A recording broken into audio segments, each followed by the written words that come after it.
Doctor doctor doctor doctor doctor ಮೇಡಮ್ಗೆ injury ಆಗಿದೆ, ಅವ್ರಿಗಿನ್ನ ಪ್ರಜ್ಞೆ ಬಂದಿಲ್ಲ. ದಯವಿಟ್ಟು ಇಮಿಡಿಯೇಟ್ ಆಗಿ ವಾರ್ಡ್ ಕರ್ಕೊಂಡು ಹೋಗಿ. ಹಾಗೆ ನಕ್ಷತ್ರ, ಶ್ವೇತಾಗೂ ವಾರ್ಡ್ ಕರ್ಕೊಂಡು ಹೋಗು, ಅವ್ರಿಗೂ ರಕ್ತ ಬರ್ತದೆ. ಡಾಕ್ಟರ್, ಅವ್ರನ್ನೂ ವಾರ್ಡ್ ಕರ್ಕೊಂಡು ಹೋಗಿ.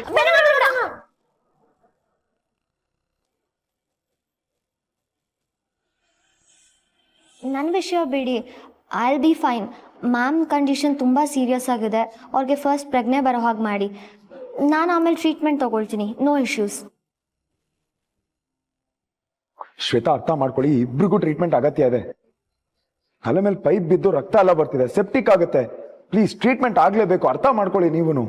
ದಟ್ಸ್ ಓಕೆ ಭೂಪತಿ, ನಂಗೆ ಫಸ್ಟ್ ಏಡ್ ಸಾಕು ಅನ್ಸುತ್ತೆ. ಓಕೆ, ನಾನು ವಾರ್ಡ್ ಕರ್ಕೊಂಡು ಹೋಗಿ ಅವ್ರಿಗೆ ಟ್ರೀಟ್ಮೆಂಟ್ ಕೊಡ್ತೀನಿ, ಅವ್ರಿಗೆ ಫಸ್ಟ್ ಏಡ್ ಕೊಡಿಸ್ತೀನಿ. Please please. ಹುಷಾರು.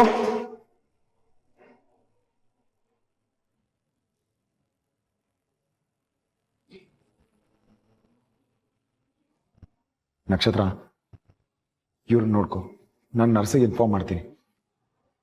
ಬೇಡ ಬೇಡ ಬೇಡ, ಅದೆಲ್ಲ ನಾನು ನೋಡ್ಕೊತೀನಿ. ನೀವು ಶಕುಂತಲಾ ಮ್ಯಾಮ್ ಜೊತೆ ಇರಿ, ಇವ್ರಿಗೆ ನಾನಿದ್ದೀನಿ. ಪರವಾಗಿಲ್ಲ, ಅವ್ರಿಗೂ ತುಂಬ ಏಟ್ ಬಿದ್ದಿದೆ, ಪಾಪ ತುಂಬ ನೋವುತ್ತಿದೆ ಅನ್ಸುತ್ತೆ. ನಾನು ಇಲ್ಲೇ ಇರ್ತೀನಿ. ಪಾಪನಾ? ಹಾಂ, ಮೊದಲನೇ ಸಲ ನನ್ನ ಬಗ್ಗೆ ಒಂದು ಒಳ್ಳೆ ಮಾತಂದ.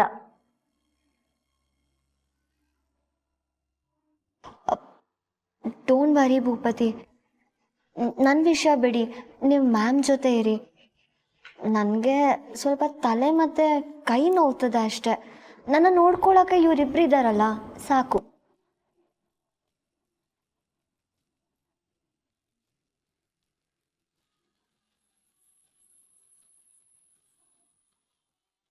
ಇದಕ್ಕೊಂದರ್ಧದಲ್ಲಿ ನಾನು ಕಾರಣ ಅನ್ಸುತ್ತೆ. ಆ ಚಿಕ್ಕ ಹುಡುಗನ ಕೈಗೆ ಹಗ್ಗ ಕೊಟ್ಟು ಹೋಗ್ಬಾರ್ದಿತ್ತು.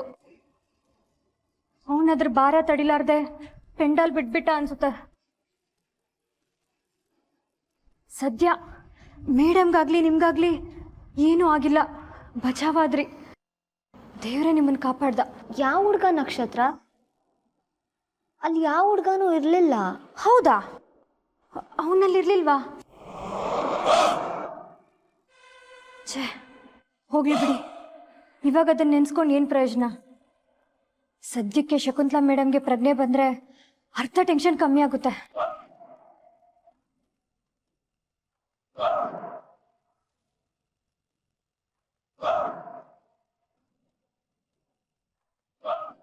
ಹೇಳಿದ ಅರ್ಥ ಆಯ್ತಲ್ವಾ? ಇಲ್ಲಿರೋರು ಯಾರಿಗೂ ಮೇಡಮ್ಗೇನು ಇಂಜುರಿ ಆಗಿಲ್ಲ, ಅವ್ರು ಹಚ್ಕೊಂಡಿರೋ ಟೊಮೆಟೊ ಕೆಚಪ್ ಅಂತ ಯಾರಿಗೂ ಗೊತ್ತಾಗಬಾರ್ದು. ಸೊ ಮ್ಯಾಮ್ ಒಬ್ರನ್ನೇ ಒಳಗೆ ಕರ್ಕೊಂಡೋಗಿ ಆ ಕೆಚಪ್ನೆಲ್ಲ ಕ್ಲೀನ್ ಮಾಡಿ ಇಷ್ಟು ದಪ್ಪ ಬ್ಯಾಂಡೇಜ್ ಸುತ್ತಿ, ಆ್ಯಂಡ್ ಒಳಗೆ ಯಾರನ್ನೂ ಬಿಡಬೇಡಿ. ಓಕೆ? ರಿಸ್ಕಿ ಇದೆ, ಸ್ವಲ್ಪ ಕಾಸ್ಟ್ಲಿ ಆಗುತ್ತೆ. ಕೆಲಸ ನೀಟಾಗಿ ಮಾಡಿದ್ರೆ ಎಷ್ಟು ಬೇಕಾದರೂ ಕೊಡ್ತೀನಿ. ಇನ್ ಕೇಸ್ ಏನಾದರೂ ಸಿಗಾಕ್ಸಿದ್ರೆ ಇರೋದನ್ನು ಕಿತ್ಕೊಂಡು ನಿಮ್ಗೊಂದು ಗತಿ ಕಾಣಿಸ್ತೀನಿ. ಮ್ಯಾಮಿಗೆ ತುಂಬ ಇಂಜುರಿ ಆಗಿದೆ, ತುಂಬ ನೋವಾಗಿದೆ ಅಂತ ನಾಟಕ ಮಾಡಬೇಕು, ಸರಿನಾ? ಸರಿ.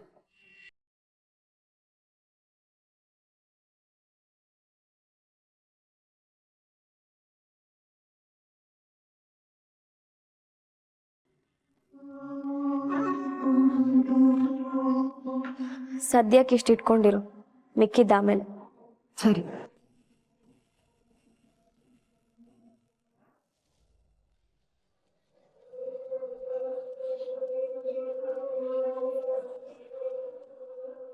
ನರ್ಸ್ಗೆ ಏನಕ್ಕೆ ದುಡ್ಡು ಕೊಡ್ತಿದ್ರಿ?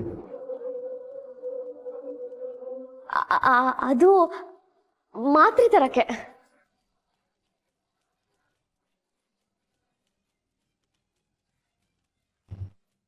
ಇಲ್ಲೇನೋ ಸರಿ ಇಲ್ಲ ಅನ್ನಿಸ್ತಾ ಇದೆ.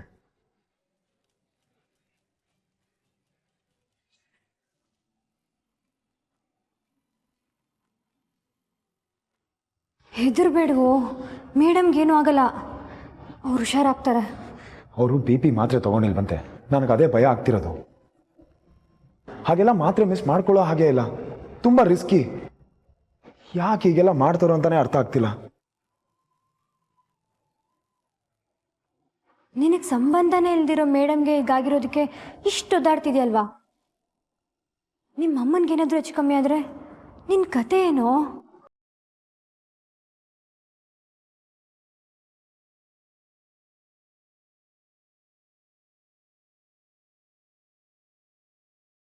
ಇಂಥ ಟೈಮಲ್ಲಿ ಹೀಗೆ ಧೈರ್ಯ ಗೆಟ್ರೆ ಆಗಲ್ಲ.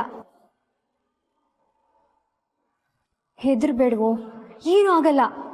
ದೇವ್ರಿದ್ದಾನೆ, ಅವ್ರು ಹುಷಾರಾಗ್ತಾರೆ.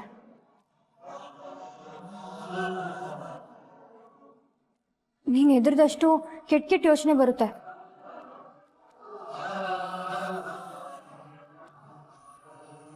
Excuse me doctor. ಅಂಥ ಅಪಾಯ ಏನೂ ಇಲ್ಲ, ಹೆದರ್ಕೋಬೇಡಿ. ಮೇಡಮ್ ಸುಧಾರಿಸ್ಕೋತಾ ಇದ್ದಾರೆ, ಬಿ ಪಿ ನಾರ್ಮಲ್ ಆಗ್ತಾ ಇದೆ.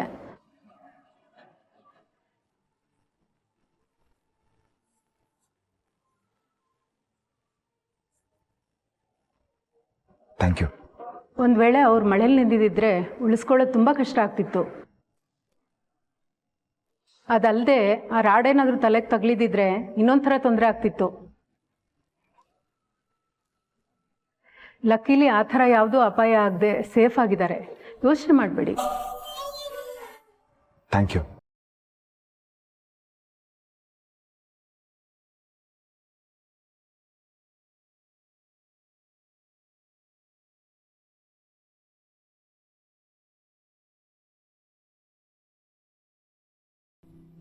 ನಾನಿವಾಗ ನಿಮಗೆ ಸಾರಿ ಹೇಳಬೇಕು, ಥ್ಯಾಂಕ್ಸ್ ಹೇಳಬೇಕು ಒಂದೂ ಗೊತ್ತಾಗ್ತಿಲ್ಲ ಶ್ವೇತ ಅವರೇ. ಇವತ್ತು ನೀವು ನಿಮ್ಮ ಜೀವನೂ ಲೆಕ್ಕಿಸ್ದೆ ಇನ್ನೊಬ್ಬರ ಜೀವನ ಕಾಪಾಡಿದ್ದೀರಾ. ಅದಕ್ಕೆ ಥ್ಯಾಂಕ್ಸ್ ಹೇಳಿದ್ರು ತುಂಬ ಚಿಕ್ಕದು, ಬೆಲೆ ಕಟ್ಟಕ್ಕಾಗಲ್ಲ. ಇವಳು ಯಾವಾಗಲೂ ಹೇಳೋಳು ಮೇಡಮ್ ತುಂಬ ಒಳ್ಳೆಯವರು, ತುಂಬ ಒಳ್ಳೆ ಫ್ರೆಂಡ್ ಆಗ್ತಾರೆ ಅಂತ. ನಾನು ಯಾವುದನ್ನು ನಂಬ್ತಿರ್ಲಿಲ್ಲ. ಅವತ್ತು ಇವಳು ಒತ್ತಾಯಕ್ಕೋಸ್ಕರ ಫ್ರೆಂಡ್ ಅಂದೆ ಅಷ್ಟೆ. ಆದರೆ ಇವತ್ತು ಅದ್ರ ಬಗ್ಗೆ ನನಗೆ ಪಶ್ಚಾತ್ತಾಪ ಆಗ್ತಿದೆ. ಒಂದು ಕೆಟ್ಟ ಘಟನೆನ ಮುಂದಿಟ್ಕೊಂಡು ನಿಮ್ಮ ಬಗ್ಗೆ ಅನುಮಾನ ಪಡೋದು ನನ್ನ ತಪ್ಪು. ಸಾರಿ. ಇನ್ಮೇಲೆ ನಮ್ಮಲ್ಲಿ ನೀವು ಒಬ್ರು. ನನಗೆ ನಕ್ಷತ್ರ ಹೇಗೋ ನೀವು ಹಾಗೇನೆ.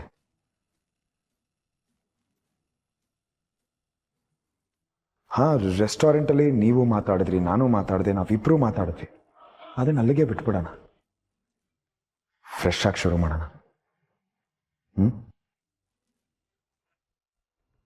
ಫ್ರೆಂಡ್ಸ್,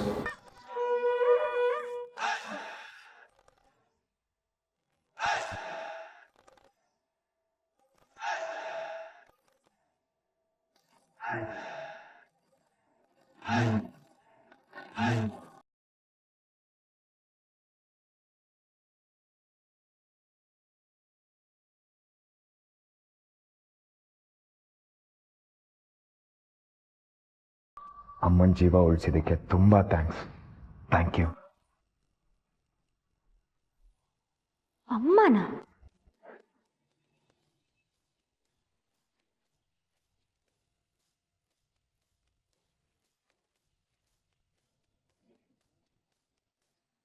ಭೂಪತಿ ಅಂದರೆ ಡಾಕ್ಟರ್ ನಾನೇ. ಒಳಗಡೆ ಹೋಗಿ, ಮೇಡಮ್ ಎಚ್ಚರ ಆಗಿದ್ದಾರೆ. Thank you doctor.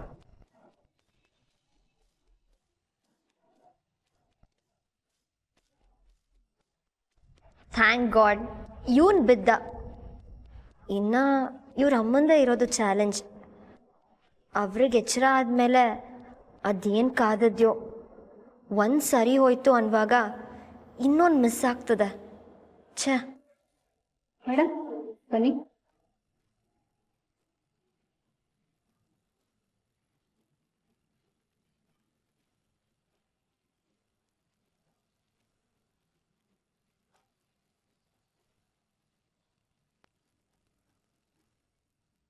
ಯಾಕಮ್ಮ ಹೀಗೆ ಮಾಡ್ಕೊತೀಯ? What is wrong with you? ಉಪವಾಸ ಇದ್ದು ಆರೋಗ್ಯ ಕೆಡಿಸ್ಕೊಂಡು ಊಟ ಮಾಡದೆ ಯಾವ ಪೂಜೆ ಮಾಡುವಂತ ದೇವ್ರು ಹೇಳ್ತಾರೆ? ದಿಸ್ ಇಸ್ ನಾಟ್ ರೈಟ್ ಅಮ್ಮ. ಅಮ್ಮ, ಮುಂಚೆ ಆದರೆ ನೀವು ಊಟ ಮಾಡದೇ ಇದ್ರು ನಿಮ್ಗೆ ಆರೋಗ್ಯ ಕೆಡ್ತಿರ್ಲಿಲ್ಲ. You are hale and healthy. ಆದರೆ ಈಗ ಮುಂಚಿನ ಥರ ಅಲ್ಲ ಅಲ್ವಾ? ಟೈಮಿಗೆ ಊಟ ಮಾಡಬೇಕು, ಟೈಮಿಗೆ ಮಾತ್ರೆ ತಗೋಬೇಕು. ಆರೋಗ್ಯ ಕೆಡಿಸ್ಕೊಂಡು ಪೂಜೆ ಮಾಡುವಂಥ ಅವಶ್ಯಕತೆ ಏನಿದೆಯಮ್ಮ? ಆರೋಗ್ಯನೂ ಮುಖ್ಯ ಅಲ್ವಮ್ಮ? ಪ್ಲೀಸ್ ಅಮ್ಮ, ಅರ್ಥ ಮಾಡ್ಕೊ. ಅಮ್ಮ, you have to be careful ಅಲ್ವಾ? ನಾನು ಬೇರೆ ಮನೆಯಲ್ಲಿಲ್ಲ ಇವಾಗ. ನೀನು ಟೈಮಿಗೆ ಸರಿಯಾಗಿ ಊಟ ಮಾಡಿದ್ಯೋ ಅಲ್ವೋ, ಮಾತ್ರೆ ತೊಗೊಂಡಿಯೋ ಅಲ್ವೋ, ಇದೇ ನನ್ನ ತಲೆಯಲ್ಲಿ ಯೋಚನೆ ಇರುತ್ತೆ. ನಾನು ಹಾಗೆಲ್ಲ ಟೆನ್ಷನಲ್ಲಿ ಇರೋದು ನಿನಗೆ ಓಕೆನಾ? ನಾನು ತಲೆ ಕೆಡಿಸ್ಕೊಳ್ಳೋದು ನಿನಗೆ ಓಕೆ, ನೀನು ಊಟ ಮಾಡದೇ ಇರೋದು, ನಿನ್ನ ಆರೋಗ್ಯ ಕೆಡಿಸ್ಕೊಂಡಿರೋದು ನಿನಗೆ ಓಕೆ ಆದರೆ ಓಕೆ, ಬಿಟ್ಬಿಡು. ನಾನು ಕೇಳಲ್ಲ, ನಿನಗೆ ಹೇಗೆ ಬೇಕೋ ಹಾಗಿದ್ಬಿಡು. ಸಾರಿ ಕಂದ. ಸಾರಿ ಅಲ್ಲ, ಇನ್ನು ಮುಂದೆ ಹೀಗೆ ಮಾಡಲ್ಲ ಅಂತ ಹೇಳು. ಅಮ್ಮ, ಮುನ್ನ ಬಂದು ನೀನು ನನಗೆ ಕಾಣಿಸ್ತಿಲ್ಲ, ನೀನು ಎಲ್ಲಿ ಹೋಗಿದ್ಯಾ ಅಂತ ಗೊತ್ತಿಲ್ಲ ಅಂತ ಹೇಳಿದಾಗ ನನ್ನ ತಲೆನೇ ಕೆಟ್ಟೋಗಿತ್ತು, ಚಿಟ್ಟಿಡ್ದಂಗೆ ಆಗ್ತಿತ್ತು. ನೀನು ನನ್ನ ತಾಯಿ, ನೀನು ಕಾಣಿಸ್ತಿಲ್ಲ ಅನ್ನೋ ಟೆನ್ಷನ್ನು ತೋರಿಸ್ಕೊಳ್ಳೋ ಹಾಗಿಲ್ಲ, ಬಿಡೋ ಹಾಗೂ ಇಲ್ಲ. ಇಡೀ ಎಸ್ಟೇಟು ನಿನಗೋಸ್ಕರ ಹುಡ್ಕಾಡಿದ್ದೀನಿ, ಒದ್ದಾಡಿದ್ದೀನಿ. ಕೊನೆಗೆ ನಿಂತು ಸಿಕ್ತೆ. ಸಿಕ್ಕಿದ ಮೇಲೆ ನಿನಗೆ ಪ್ರಜ್ಞೆ ಇರಲಿಲ್ಲ. ನಿನ್ನ ಪ್ರಜ್ಞೆ ಬರೋವರೆಗೂ ಹೊರಗಡೆ ನನ್ನ ಜೀವ ನನ್ನ ಕೈಯಲ್ಲಿ ಇಟ್ಕೊಂಡು ಕೂತಿದ್ದೆ. ಪ್ಲೀಸ್ ಅಮ್ಮ, ನಿನ್ನ ಆರೋಗ್ಯದ ಬಗ್ಗೆ ನೀನು ನೆಗ್ಲೆಕ್ಟ್ ಮಾಡಬೇಡ. ನಿನಗೇನಾದರೂ ಒಂದು ಚೂರು ಹೆಚ್ಚು ಕಮ್ಮಿ ಆದರೂ ನನಗೆ ಜೀವ ಹೋದಂಗೆ ಆಗತ್ತೆ. ಅಷ್ಟು ಪ್ರೀತಿಸ್ತೀನ ಅಮ್ಮನ?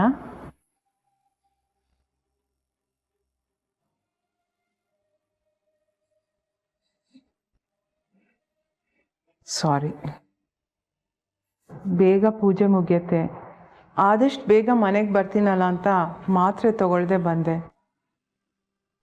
ಅದಕ್ಕೆ ಸರಿಯಾಗಿ ಕಾರಲ್ಲಿ ಏನೋ ಪ್ರಾಬ್ಲಮ್ ಆಯಿತು. ಫೋನಲ್ಲಿ ಮಾತಾಡ್ತಾ ಎಸ್ಟೇಟ್ ಒಳಗೆ ಬಂದೆ. ಮಳೆ ಶುರು ಆಯಿತು, ತಲೆ ಸುತ್ತಂಗಾಯ್ತು. ಆಮೇಲೆ ಏನು ನೆನಪಿಲ್ಲ ಕಂದ.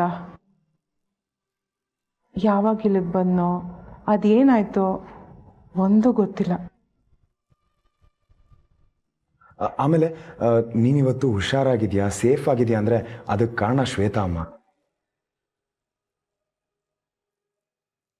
ಅದೇಮ್ಮ, ಶ್ವೇತಾ ನಾನು ಇಂಟ್ರೊಡ್ಯೂಸ್ ಮಾಡಿಸಿದ್ನಲ್ಲ, ನನ್ನ ಫ್ರೆಂಡು RJ ಸ್ಟೇಷನ್ ಓನೋ, ಅವರೇ ಅಮ್ಮ. ಏನು? ಶ್ವೇತಾನ? ಹೇಗೆ? ನೀನು ಪೆಂಡಲ್ ಕೆಳಗಡೆ ಬಿದ್ದಿದ್ದನ್ನು ಅವ್ರು ನೋಡಿದ್ದಾರೆ. ಅವ್ರ ಜೀವನೂ ಲೆಕ್ಕಿಸ್ದೆ ನಿನ್ನನ್ನು ಕಾಪಾಡಿದಾರಮ್ಮ. ಅದಕ್ಕೆ ನಾನು ಅವ್ರಿಗೆ ಎಷ್ಟು ಥ್ಯಾಂಕ್ಸ್ ಹೇಳಿದ್ರು ಸಾಲಲ್ಲ. ಅಮ್ಮ, ಹಬ್ಬ ಸದ್ಯ ಎತ್ಕೂತಿದ್ದೀರಲ್ಲ ಅಮ್ಮ, ನೀವಿವತ್ತು ನಮ್ಮೆಲ್ಲರನ್ನೂ ಎದುರಿಸ್ಬಿಟ್ಟಿದ್ರಿ. ಈಗ ಹುಷಾರಾದ್ನಲ್ಲ, ಇನ್ನು ಆ ವಿಷಯ ಬಿಡಿ.